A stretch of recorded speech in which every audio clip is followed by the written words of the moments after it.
নীলষষ্ঠীতে পায়রাচালের ভগড়া শিব মন্দিরে পুণ্যার্থীর ঢল। নীল পুজো বা নীলষষ্ঠী হল বাংলার হিন্দু সমাজের এক লৌকিক উৎসব, যা মূলত শিব দুর্গার বিবাহ বা শিবের বিয়ে নামে পরিচিত। নীল বা নীলকণ্ঠ মহাদেব শিবের অপর নাম। সন্তানের মঙ্গল কামনায় এই ব্রত পালিত হয়। সন্তানের দীর্ঘায়ু কামনা করেন মায়েরা। অনেকে সন্তান লাভের জন্য ষষ্ঠীর ব্রত করেন। রবিবার নীলষষ্ঠীর দিন অসংখ্য ভক্তের সমাগম দেখা যায় পায়রাচালের ভগড়া শিব মন্দিরে। অসংখ্য ভক্ত পুণ্যার্থী দণ্ডি দিয়ে মন্দির পর্যন্ত আসেন। ভক্তদের মনস্কামনা পূরণ করেন দেবাদিদেব মহাদেব। এদিন দণ্ডি কেটেই মন্দিরে ঢুকছেন অসংখ্য ভক্ত। সেই চিত্র দেখা গেল ভগড়া শিব মন্দির প্রাঙ্গণে। নমস্কার, আমি বুদ্ধদেব প্রামাণিক। আমি একজন ভক্ত। প্রতি বছর এখানে আমি ডন্ডি দিই। এখানে দেখতে পাচ্ছেন সকাল থেকে ডন্ডির লাইন পড়ে গেছে, আর যত বেলা বাড়বে তত প্রচুর ভক্তের সমাগম হবে। এখানে প্রচুর মহিলা পুজো করতে আসেন, মহিলা পুরুষ নির্বিশেষে সবাই পুজো করতে আসেন। এখানে প্রচুর মেলার মতো ভিড় জমে যাবে।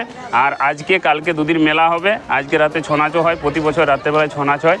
আর এখানে প্রচুর ভক্ত সমাগম হয়। আগে কম হতো, ছোটোর সময় দেখতাম, এখন কিন্তু প্রচুর বেড়েছে এবং পূজা পাশাও ভালো হয়। আর ডন্ডির লাইন তো দেখতেই পাচ্ছেন, সকাল থেকে ভোর 3টা থেকে শুরু হয়ে গেছে। ডন্ডি প্রায় 10টা-11টা পর্যন্ত চলবে এইভাবেই।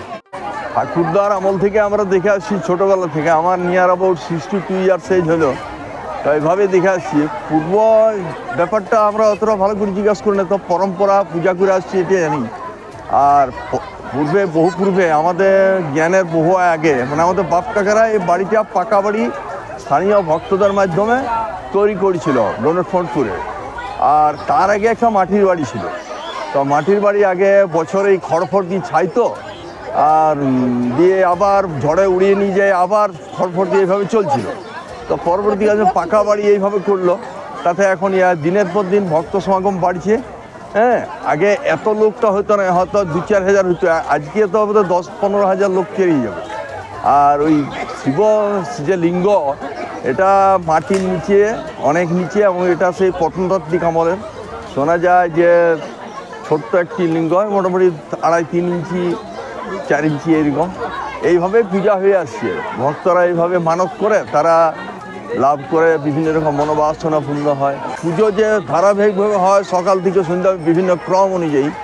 রাত্রেবেলায় হোম যাগযজ্ঞ, সতী পূজা, এবং এই দণ্ডি, ওই যে দণ্ড একটা লম্বা ডাং দিয়ে ওই বাজনা বাজিয়ে নিয়ে যাবে ওই গোসাইদের। গোসাইরা এখানে মানে গোসাইরা এখানে জমিদার, তাদের অধীনে এই মন্দিরটা। তাদের বাড়িতে আরও শিব আছে, সেখানকে নিয়ে যায় সন্ধ্যাবেলায়। আমরা সব নিয়ে যাই। আবার বাদ্য সহকারে, ভক্ত সহকারে সব নৃত্য করতে আবার রাত্রিবেলায় আবার ফিরে আসবে। যে ভোর রাত্রিবেলায় হোম যাগযজ্ঞ পূজা হবে। সকালবেলায় আবার ওই যে ছাগ বলি হয় এখানে। হ্যাঁ, অর্থাৎ 100-200-250 ছাগ বলি হয়। দণ্ডি, এই যে পুকুর থেকে দণ্ডি কেটে আসে মন্দিরে আসে, এটা কি মনস্কামনা? হ্যাঁ, মনস্কামনা। এটা এরা নিজে নিজে মানত করে বিভিন্ন রকম। কেউ শারীরিক আরোগ্য, কেউ সংসারের সুখ শান্তি সমৃদ্ধি কামনায়। আপনার পরিচয়? বলছি, আমার নাম গৌতম চক্রবর্তী। আমি এই মন্দিরে আমরা পুরোহিত। পুঞ্চা থেকে দীপু পরামানিকের রিপোর্ট, রূপসী বাংলা মিডিয়া।